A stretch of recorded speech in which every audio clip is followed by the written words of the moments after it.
So without further ado, I'm going to hand over to Anne and to introduce Nuria and Cristina, or perhaps just Nuria, to talk about her book, etc. Okay, over to you, Anne. It's my pleasure today to bring Nuria and Cristina from Spain. I'm going to give you a few details about the panelist. Cristina Prieto, she's a journalist, teacher and researcher in communication. She graduated in journalism from the Complutense University in Madrid and did a postgraduate in women's studies from the University of Granada and has a PhD in journalism from the University of Malaga.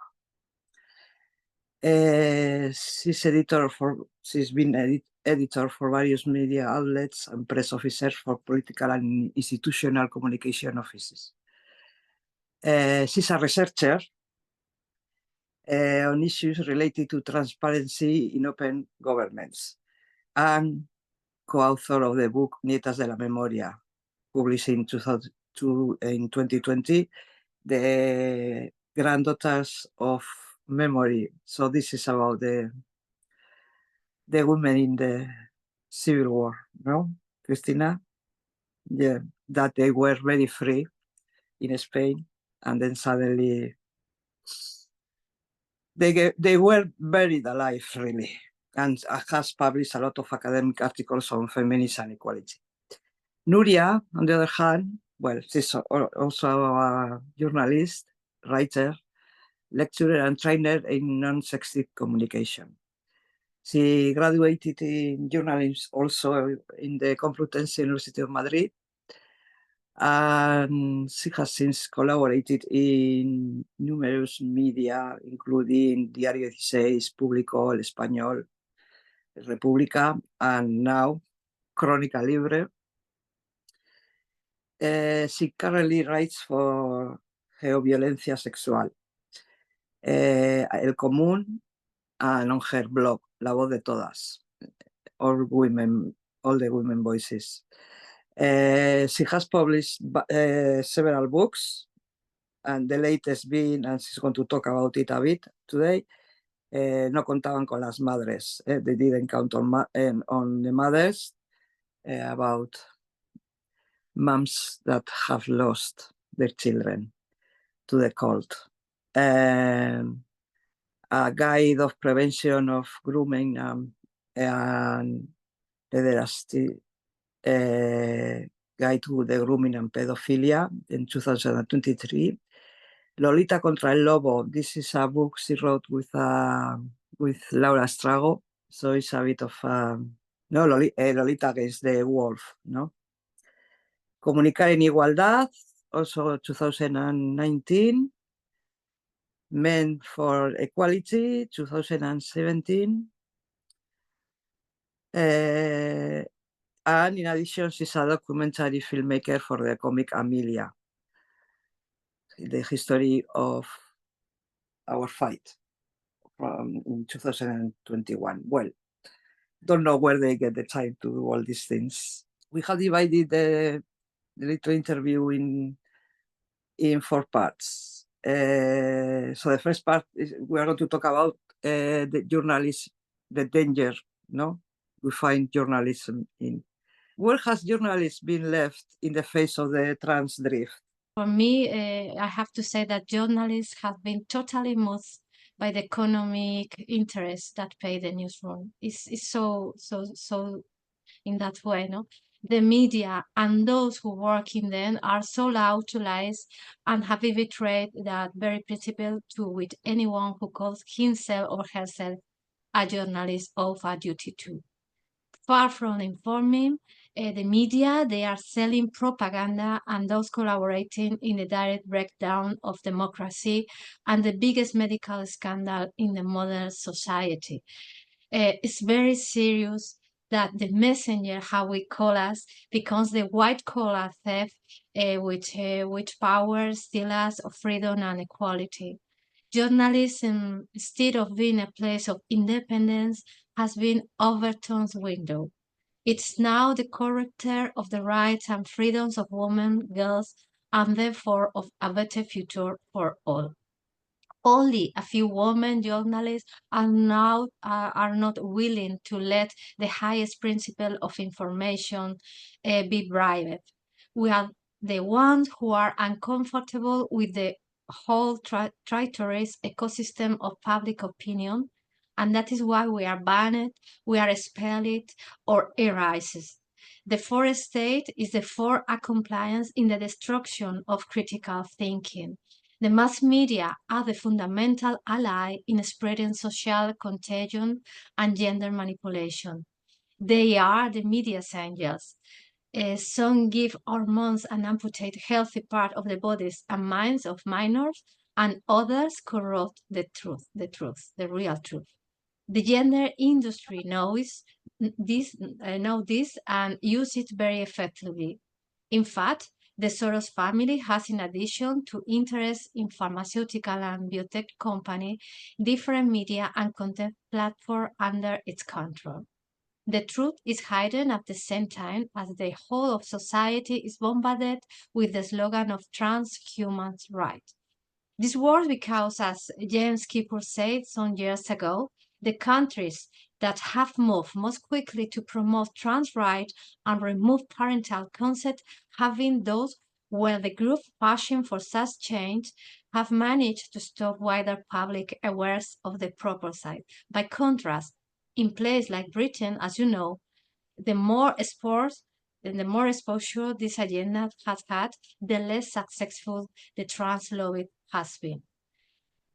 For finish, all this has a lot to do with the level of misinformation. Even the World Economic Forum, the economic and political elite, warned at its last meeting in Davos through the Global Risks Report 2024 that is saying that in the next 2 years, this will be a big global problem and the fight problem in 10 years horizon. So the journalist is lost. Cristina, hi. What has been your paradise is freedom of information, no? Because what we find is more propaganda. We can say there is freedom of information nowadays. Information has been replaced by propaganda. Feminist journalists can say that sex is impossible to change. However, journalists who talk about women with penis can publish their stories without any problems. Lies have replaced information and no professional in organization says anything. We are immersed in a great dystopia where telling the truth can have a very high cost. Transgender ideology, trans, queer, has managed to transform the language in the media, especially in terms referring to women. The most surprising thing is that except for feminists, no one has complained, and expressions such as menstruating people or pregnant people are accepted to refer to us.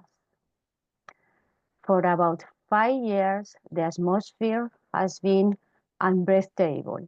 A great wave of stupidity has invaded everything, and governments have collaborated to impose absurd claims with the help of laws that have brought direct consequences.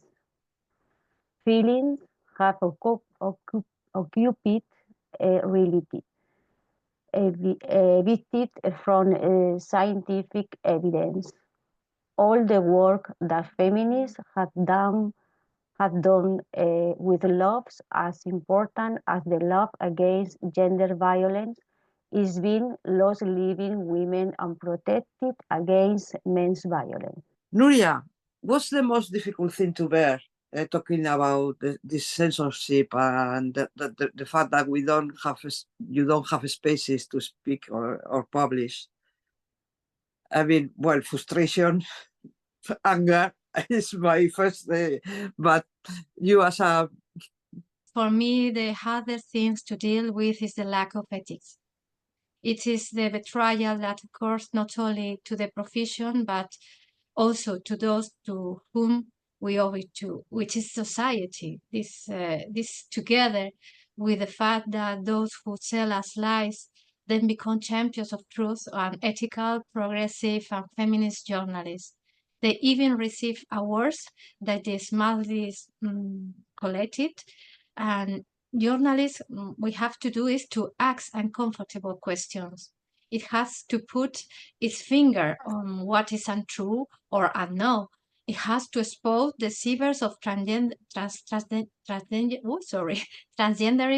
and the consequence for the women's and children's rights. It has to question the interest behind this issue. But once the public becomes aware of the effects of gender identity in sport, in design, in prison, in child development, and so on, they reject it and it becomes an unstoppable avalanche. I bring up the words of Raquel Rosario, spoken person for Filia, that you know very well, that denounce that to give legal status to gender identity is to categorize women and place them in a place of vulnerability. And as I said before, the rage I feel about this adds to the fact that we are being quick out of the media, and therefore the influence we can have is also very reduced. We have to look for new speakers' corner where we can tell the truth. The problem is that the media, where we can write, although is the truth that they are a sort of information for more people with critical minds. As they don't have the brutal transgender funding as mainstream media, they cannot compete. To this, I add the precariousness in which we journalists live. Sometimes we even do it all for free. So it's understandable that there are not many of us because of this. Only abolitionist journalists have the funding the transgender lover has. I assure you that in 2 days we will put an end to the problem. However, as the Greek journalist Jennifer Vilek said, who I admire very much, the trans lobby is paving the way in the media for further steps, the transhumanism. Certainly, transgenderism is a first step in the broader business of transhumanism. Even underpaid, as we freelance journalists are, even insulted, with slurs like annoying Nuria, how they call me, even outraged by other star journalists, even when they don't call any of us to give talk or collaborate with other media. I can talk about one popular online paper that led more than 100 collaborations. I do it with it, and 10 TV programs I did. They erased all of them, even after being treated, and I didn't stop talking about trans, and I am going keeping telling the truth. I do it because I love really the journalists. I think it's the best thing I can do in my life. And like the mothers towards the children, my love of a journalist is infinite because of the enormous transformative power it has. Because to inform is to form and to achieve a better and freer society. I write for those mothers who deserve it all, for the daughter and so. Some of these people can say they have achieved a happy ending. Others keep going, and many will continue to give till their last drop. I also do it for my son and for my daughter. So I love life, and I love not to say. I want to show the world the real thing. So that's all. Cristina is going to talk us how she does her research, what she looks at for it, because even when you have the data, they accuse you of lying and being a bigot or TERFs. Spanish feminist journalists always say, follow the money. When we want to know where some organization always get public funding to carry out their activities. In recent years, some journalists have followed this trail. In Spain, we have the transparency labs at the state and regional level that oblige administration to publish the subsidies that are awarded to organizations. The websites of the central administration are the best source to look for this money. For 5 years, I have been following the money trail, and I can assure you that the organization in charge of spreading transgender ideology are receiving millions of euros. It's necessary to make politicians face their lies. It's crazy that the Socialist Party in power now is talking about passing a prostitution abolitionist law while subsidizing organizations that say prostitution is a job. Our obligation as journalists is to tell the truth and offer data that cannot be disputed. I work with official data, so no one can say that I am lying. Well, now Nuria is going to tell us about the adventure publishing her last book. They weren't counting of mothers. So here is my daughter. I'm very proud of it because I have been 6 years worked, and finally here is everything. In my case, I have been doing dozens of reports and interviews for 6 years. This book called "They Didn't Count on the Mothers" is a right. Is the right to give a voice to those who are deprived of it in the mainstream media. I think it's very important to create a story and a society in the context in which all the parts that make up the puzzle are present, because there are many ages that need to be made visible so that the people then realize the enormity of interest behind the transgenderism. It's some misogyny, violence disguised as a modernity and progress that is nevertheless machismo in its purest forms. Men want to maintain the status quo as they always have been there, where they always win, so that we are born losers. For me, listening, touching, looking in the eyes of the victim, not only the children and young people, but also the families or the professionals who are at the stake, like physiologists, lawyers, doctors, teachers, is very important because the truth is moving and shocking. I have seen them break down. I have the mother heard them crying on the other end of the phone, looking for answer to impossible questions, knocking on doors that we like concrete walls. I have seen them struggle, fall down, cry again, and get up again. All of them, absolutely all of them, are the living image of dignity and love in capital letters.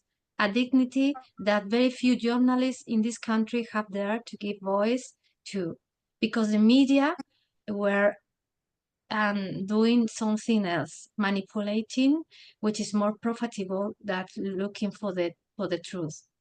As Laura Lecona writes in the prologue of my book, these are the voices that are rarely heard, precisely because there is a force that is very interested in silencing them. It's not in their interest that when we hear them, we find out about them. And the strategy of this enemy is not to cover their mouth, but something a little more subtle, to brand them as crazy, evil, or phobic, so that society does not listen to them. Economic observers predict that that transhumanism will be the big business of the 21st century, a niche market, as we call, that are going to make a big fortunes. And it's also a first step towards crowning the rule of individual desire. Whatever you want, you must have. The high, of course, that only the elites who can afford it will get their wishes. Scott Newman, an American female transitioner, denounced the global media embarrassment at a Crowell press conference. Cece Lyons shamed the journalists present in a packed press room with a major American network. She urged them to do their jobs instead of the corrupt game they are promoting.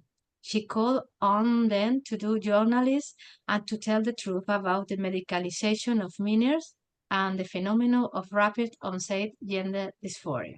So we only have to do to show the truth. That's all. We are getting to the third part now, and here we are going to see what these brave women are fighting against. No, these journalists against the big corporate mass media. We must not forget that the media belongs to companies. Every newspaper, every radio or TV station, or every news agency is no longer the independent company it was in the 20th century. Now, almost all media outlets are integrated into large multinational companies that sell different products, and information has become just another product. These large companies are applying the same marketing techniques to information as they are to food, entertainment, or fashion. Information is no longer a right of citizen, but just another product. It's important not to lose sight of this concept because international organizations, governments, unions, political parties, or NGOs have fallen into the clutches of the most savage capitalists. The only civil movement that has resisted has been feminist. This resistance, which was not seen as dangerous at first, has become a great dangerous enemy that must be overthrown. The great international wave of gender identity that has swept everything has not been able to completely silence those radical feminists who have always differentiated between the capitalist mandates of transgenderism and the liberating theory for women that is feminist. What has been the result? In Spain, where most of the media have spread gender identity, feminist journalism has been expelled from mainstream media. I'm not going to dwell on this because my colleague, Nuria, is going to offer you more data. I just want to say that there are almost no feminist journalists left in the mainstream and public media. However, there are a handful of online newspapers in which we have been able to continue publishing. Social networks have also helped us to spread our message, but it's not enough because there is a large percentage of the population that is not present on social networks. Although we have very few places where to write, we are very resilient and have set ourselves the goal of exposing all the contradictions of gender ideology, the amounts of money that all state administration give to transgender organizations, and the problems that arise in situations where women are now exposed to too many dangers. Another thing I like to talk about is the difficulty in getting data. For example, it is very difficult to obtain figures on the number of minors treated in the gender units of public hospitals. These are data that are being hidden from the public, but that feminist journalists are offering after spending many hours searching for them.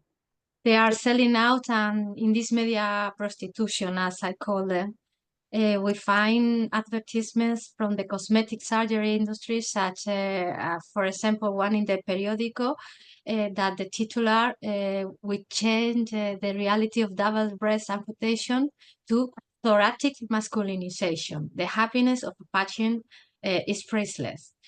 According to this publication, the procedure consists of the removal of the mammary gland and other surgical reconstruction techniques in order to transition a female-looking thorax into a male-looking one.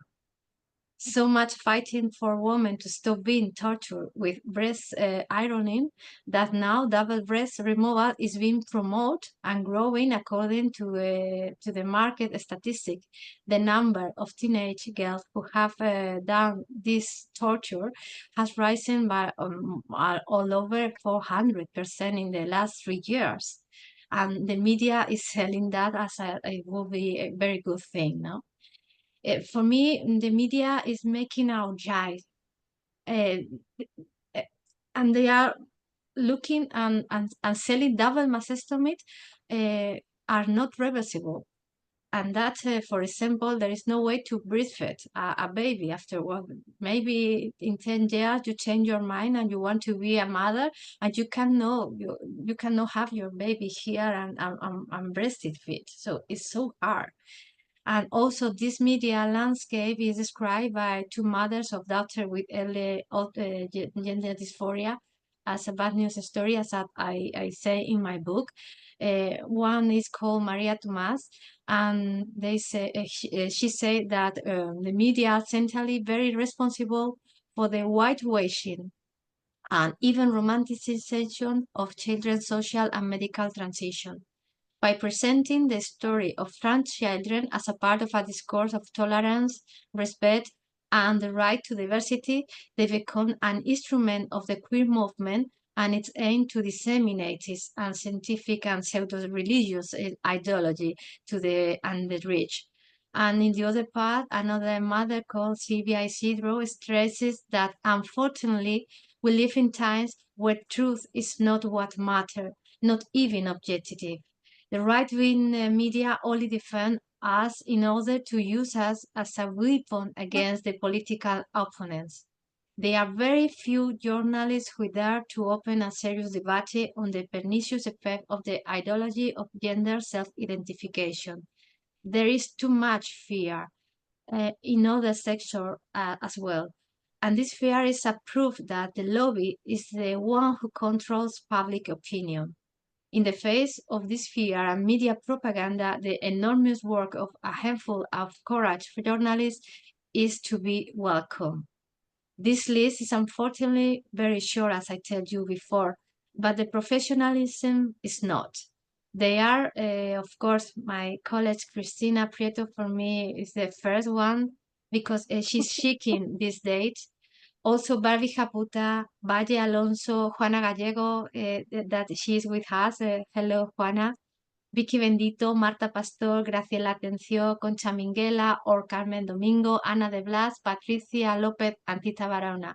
That's the list. We don't have more feminist journalists, as well as another in the that I cannot say the name, but they are fighting very, very, very hard. It's very difficult to be journalists here in Spain and to show the transgender truth.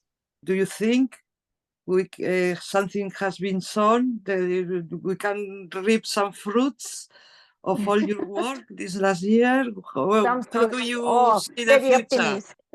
How do you see the future, Cristina? Yes, bueno, I think feminist journalists around the world are doing a good job because we are showing citizens the truth of transgender ideology. Slowly but steadily, I think our work is getting through to some people. At first, queer or transgender ideology remained among the elites, but now that with the influence of the media is everywhere, citizens have begun to ask questions. The very men who say they are women, heavily made up, dressed ridiculously, and with very exaggerated manners, have contributed to citizens wondering what is happening. These men have been our best allies because they have shown to the public opinion the madness of transgenderism. We have also been helped by the consequence of some of the new laws recently implemented against women. We were told that what we warned against would never happen, and now everyone can see it's happening. I trust that this madness will disappear, but it will be very difficult because there are many economic interests behind it. I think we are now reaping the fruit of the effort we have made because society is seeing that what these crazy journalists and feminist women were saying was absolutely true. While it is true that we are not going to be able to save all the victims of this Nazi empire of identity, we may have saved many people. I am very concerned. The truth, try as we might, cannot be covered up. The rotten smell of the lies that market the health of our society ends up coming out as well. It's no longer only heard that we are TERFs, but also in conversation with a neighbor, a work colleague, or on a family conversation about all the corruption of rights that has brought about genderism and the political compliance that have allowed it. Our presence at the forefront and in the rear guard of journalists is and will be worthwhile.